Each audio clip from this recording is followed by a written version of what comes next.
Hello, and welcome to the 20th Bo Cameronian Arts Awards on set.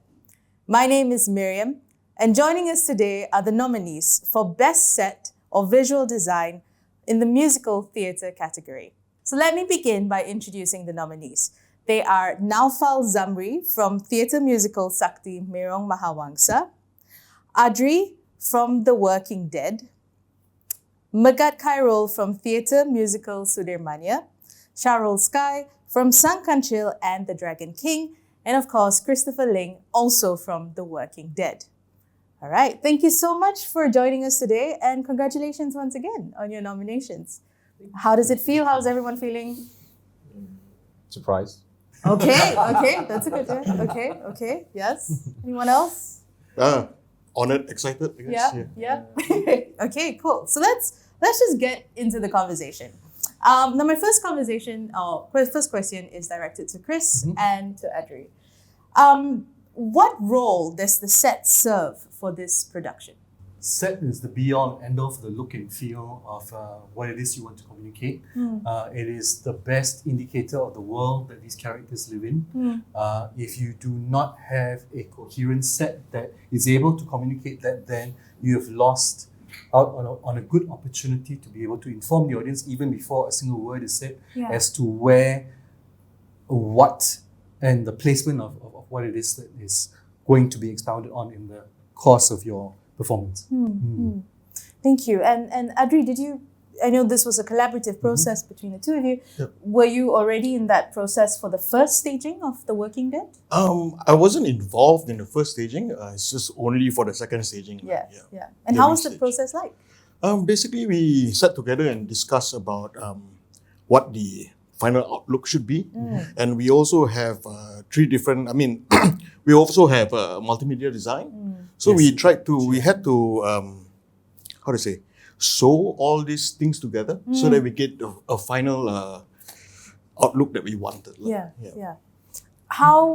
What were the key differences, if any, was the set design for this production versus the first one? Okay, with the very first production of Working Dead in 2019 in Pentas 2 at KL Pack, what happened was the set was very much scaffolding based.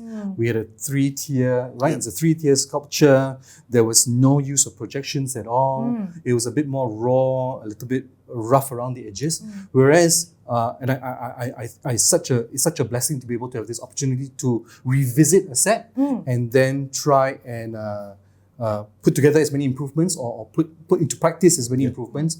You know, it's great to have Adry on board for the second round because, he compressed my 3-level, that huge structure into something that was just very simple, very, very, very effective in its use. And then, of course, we had Chia with his projectionscape that ran right through the whole production. So we were trying to keep the essence of the look and feel, the essence of the production from 2019 the same. So trying to not change very much the feel of the show, but still trying to ensure that the look was simplified, the look was a bit more effective, and the overall ambience of the play would be more effectively communicated. Yeah.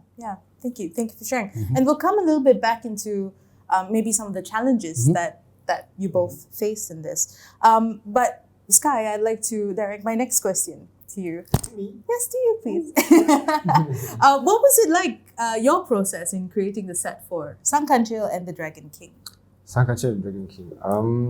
The process is very, I won't say it's tedious, I would say it's very long because working with Shaf, the director, he's not in KL, he's in London. So every time I have to go to meet him is through the camera, the Google Meet. And the process is basically starting from discussions, small thoughts, and then early discussions, and then later on the renderings, the sketch, and I think that's the good thing with working with Shaf because kind of just biar idea buat macam tu. Okay. Macam you know buat apa, you buat macam tu. And then there was a time where I've just used my creativity because the script is not I think the script is for children juga. Yeah. Macam it's very friendly to children. Children pun boleh tengok ramai-ramai. It's very a fun and loving script. Yeah, I think it's pretty smooth. I think from the first stage to the final stage, and then I think the hardest time, I think during construction. I think that's the most hardest time because trying to nak realisasikan from the sketch to the like a the actual physical sets. I think that's the most challenging part. How did you balance navigating folkloric aspects into visual design but making it good for modern audiences? Probably during the rehearsals, I watched the rehearsals, and the rehearsals actually influence my designs actually, because apa yang I buat adalah it's very black and white. So there's no colors, there's no key characteristic. Just a set. So after watching the rehearsal, so I feel like maybe this part we can just tweak it a bit. So children that watching, budak yang kecil tengok mungkin boleh, this is something yang dorang boleh. I'm not a kid obviously, but I was a kid. I was a kid, so I think bila tengok this one, probably kids will love this. And then so probably like there's a sand pit. There's a sand pit, and then I think Shaf's idea was try to incorporate like an animal into the sand pit. So we buat macam the sand pit punya border look like a tiger, so we had stripes and all. So I think probably budak-budak bukan nak seram untuk main ni kan dalam sand pit because it's a tiger. I think it's a tiger lah. That's my thought. Not like macam tiger no sand pit no. So I think dia Shaf sangat, I think dia some kind of a genius I think. So dia punya influence tu maybe dia tak tahu, tapi I dapat passively something. Did you play along with colours and like symbolism of colours? Or? Colours is one thing that I banyak kali try, banyak try and error, because I started with like very bright colours and then I dim it. And then probably at one time I just did like all green because Shaf said something about forest thing. And then so green, and then I showed to, and Shaf was like, interesting, something like that. And then okay, probably not. And then I changed everything to very very colorful, like blue and yellow and red and something pop. And then I think there's 4 backboards, and then if you flip, and then there's like a mural thing. So the mural has a lot of colors in it. So that also plays a huge role in color. Bringing out that story for kids to engage. Okay. Well, I'll circle back to you as well further on for this production. Megat, let's talk about your process a little bit. How did you, of course, Musical Sudirmania, the name in itself gives an indication of the colourful man that it was. So how did you incorporate what was your process like? Proses saya dia taklah lama sangat, macam 2 minggu. Untuk pre-production. 2 minggu is so tight for me. And a lot of things happen lah. Of course lah, in that time kan. So I bincang dengan producer Khairul untuk ambil budak suara to be my crew lah. So backup plan to fasten the work lah.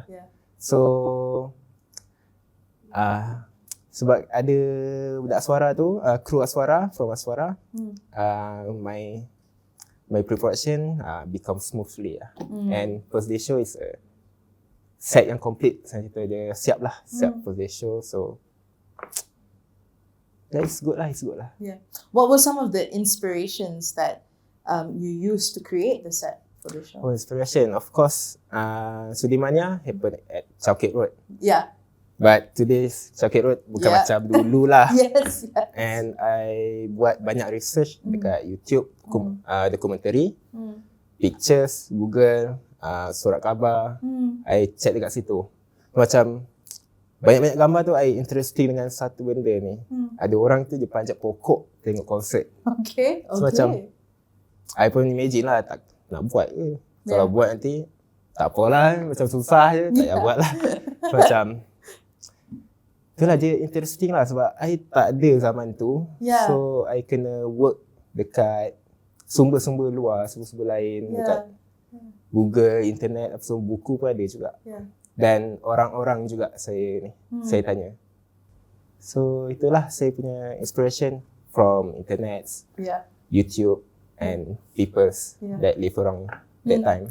Was it easy? Was it easy like going to people, getting all this information? No, it's not. Because it's kind of limited. Saya cerita macam sebab konsert tu pun konsert taklah mengejut, tapi media that time dia macam tak cover banyak sangat. I rasa sebab kat YouTube pun macam type konsert Sudirmania, Chocolate Road macam it's the same. Macam duration pun lebih kurang sama, tempat pun of course lah Chocolate kan. Tapi tak banyak gambar yang untuk saya tengok sebagai reference. So itulah dia punya the hardest thing dalam buat set dalam Teater Sudirmania. I'd like to ask you, just maybe as a follow-up question juga, what was your, I mean, you mentioned just now, Domingo saja kan? To get this set ready. What was maybe an idea that sparked for you? And then, bila buat tu, it worked. Did you have any of that? Saya ada perangai macam, contoh saya tengah, I dah buat design apa semua, I craft.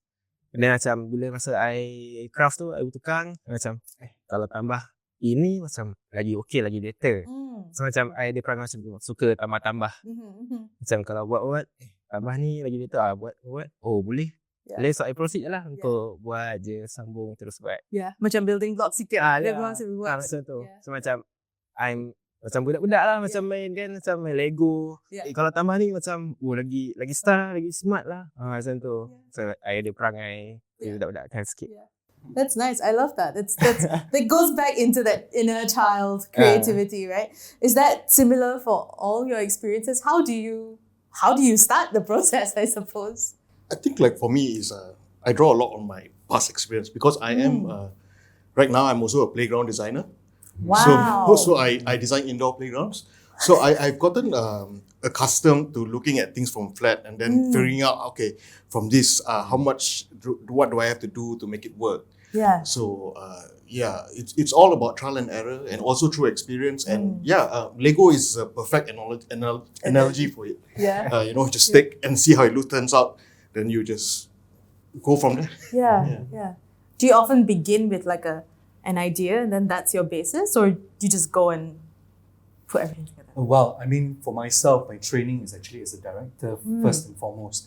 And for me, the idea of being able to design the sets for my productions or doing production design for the things I work on fell hand in hand, because the thing is I found myself as I'm reading these scripts, because I'm a visual person, I literally see the set, I see the environment, I see the lights, if that's a possible thing to imagine. Actors, people ask me whether I see certain actors. Actually, most of the time it's a blur. But I do see the environment, right? I see the feel, I see the look, and I see the feel of the environment that I want. So it's a lot of that visualization that you have to pin down. Not everything, of course, is clear cut right in the very first read, but usually by the time the script is finished, and if it's a good script, right, Nawfal, if it's a good script, everything is there. There's no need for you to have to, tamba this and tamba that, because the script is, and in the case of like, the Sudirman's concert in Chocolate Road, I mean, it's so iconic.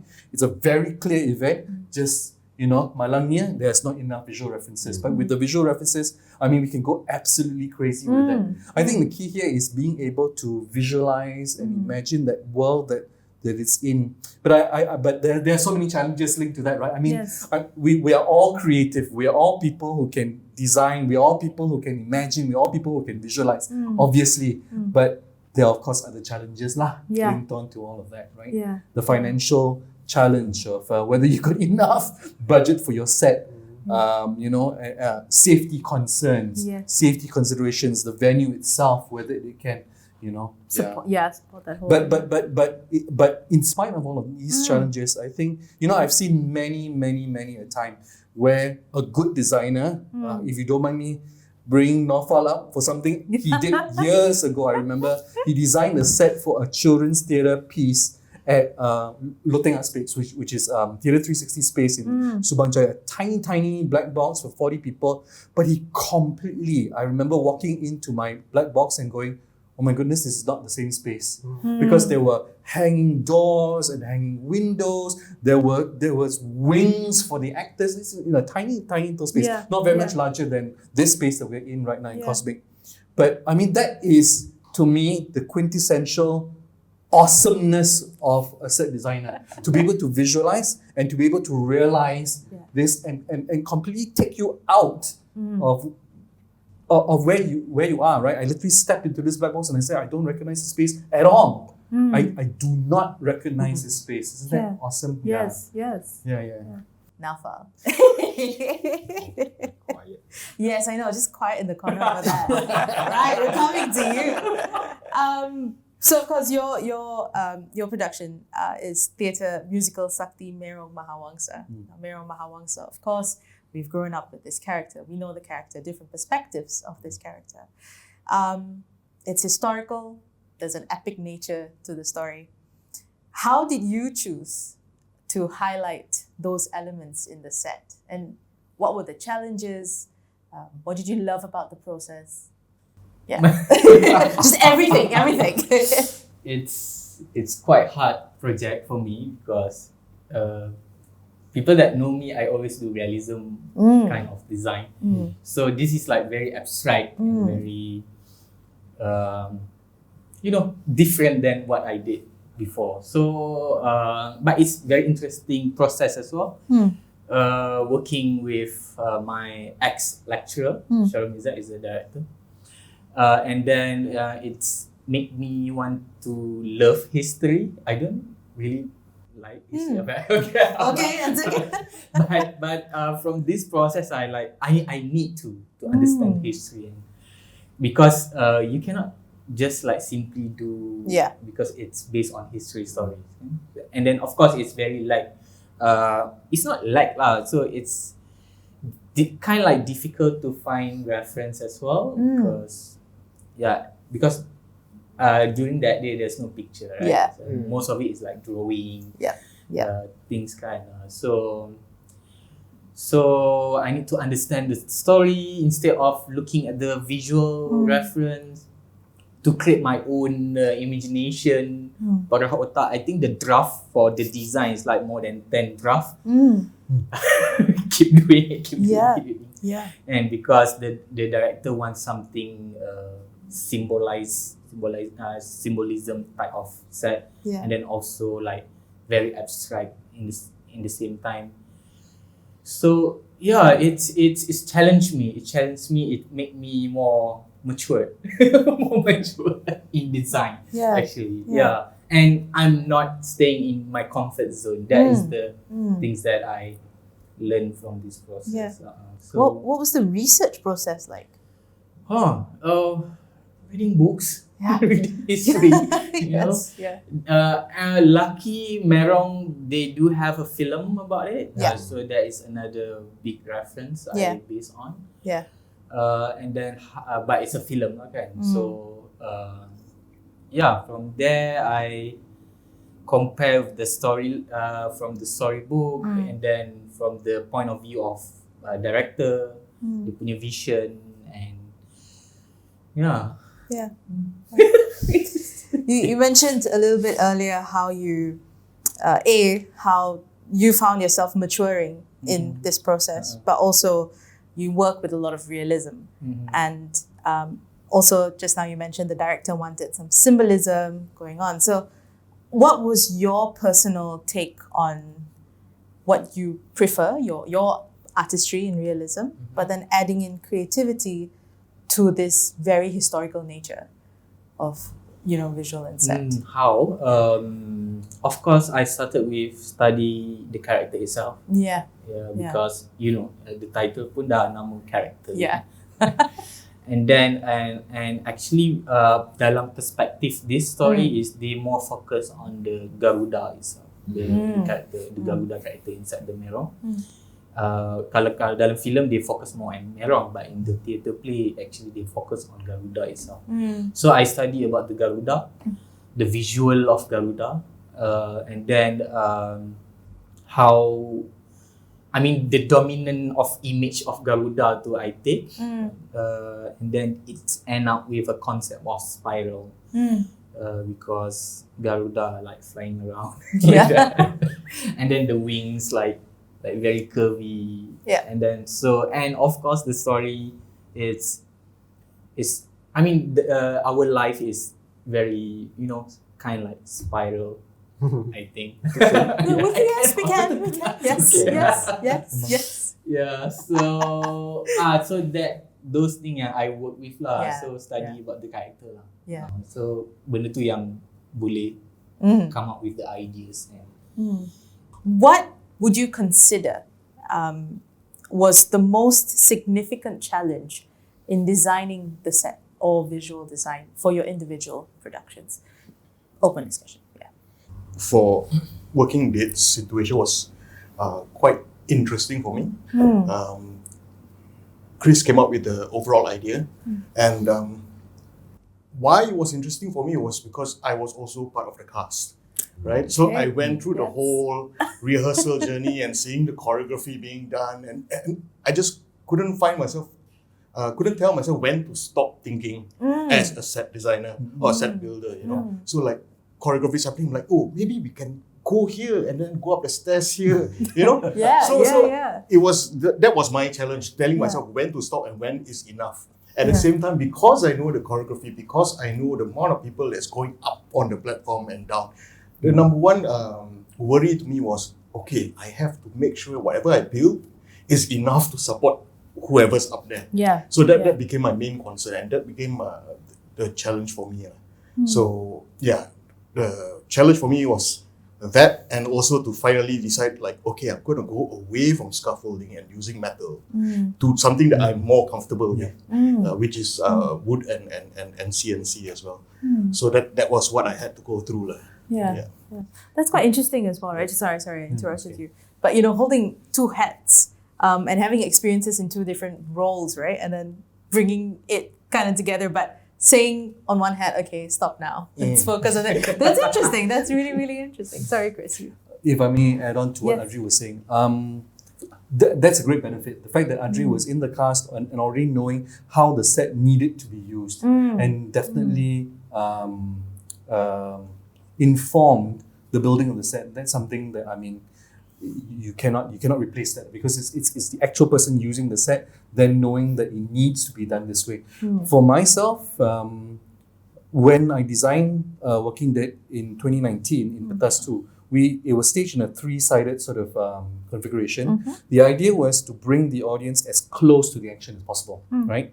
So if you look now at this 2024 production of Working Dead, it was performed in a proscenium arch, 1-sided sort of configuration. So I'm sitting there thinking, how do you take a 3-sided production close to the audience and intimate in nature? How do you put it into a pros arch theatre with the audience, that much away?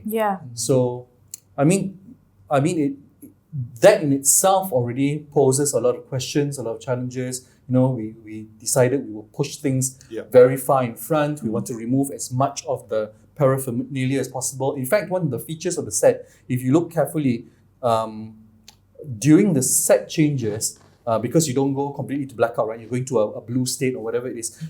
There was actually one of the scenes where you can actually see actors moving off stage, running behind, because we actually left a huge section of the set actually open. So Okay. you could actually see all the way to Yeah. the back of the theatre. So if you Yes. imagine the back of the stage one stage at PJ Pack, it is actually a shutter, I think, right? It's a shutter with the two doors. So what actually happened is you go into this blue state and you actually see this whole mass of people working in a whole cycle to the Nice. left, to the right, and to the back. Yeah. You know, and everything happening. Yeah. For me, that is what excites me the most as a designer, because you get to see all the work that goes in to putting all these things on stage, right? People think, oh, it just magically happens just out of nowhere. Yeah. You know, Yeah. but 'Cause no, the it takes a clothes lot of are work. looking- Hello, it's a lot of work, a lot of people, a lot of people doing a lot of things. You know? Yes, And yes. for me, it's I enjoy Yeah. being able to show the audience, hey, look, guys, we're not just sitting around and shaking legs at the back of the stage. You know, there's actual work going on with all of these things to make sure that it falls into place for whatever needs to be told next. Yeah. So I mean, with working there, the key was to try and keep the intimacy going, although, you know, we knew we were going to be separated now, right, into a one-sided thing. You don't have audience enveloping the stage, but hopefully by pushing everything further forward, the characters are then closer in their engagement with the audience. What keeps you going, I suppose, in the direction, in the vision that you individually have? Let's just spend a few minutes on that. I think once you jumpa your concept or things that you inspired to continue the design, you akan, I will keep going lah. Yeah. Yeah. Oh, betul. Yeah. Okay. Do you think that set and visual design is supplementary to the story? Does it have a more important role in the story? Oh, kalau macam from my point of view, it's very important. Yeah.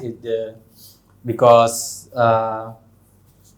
that's the first thing that people saw when they coming into the stage. And tapi of course lah, but it's not necessary lah to have a set or big set, you know, like that. You know, just cerita sikit, when I built this set for Merong, and then there's people macam talk about tak semestinya set kena besar, macam tu kan, to portray something. I mean, it's okay lah, that's his point of view macam tu Yeah, kan. yeah. So yeah. Okay. Yeah. It's the first thing that audiences walk into. Yeah. Yeah.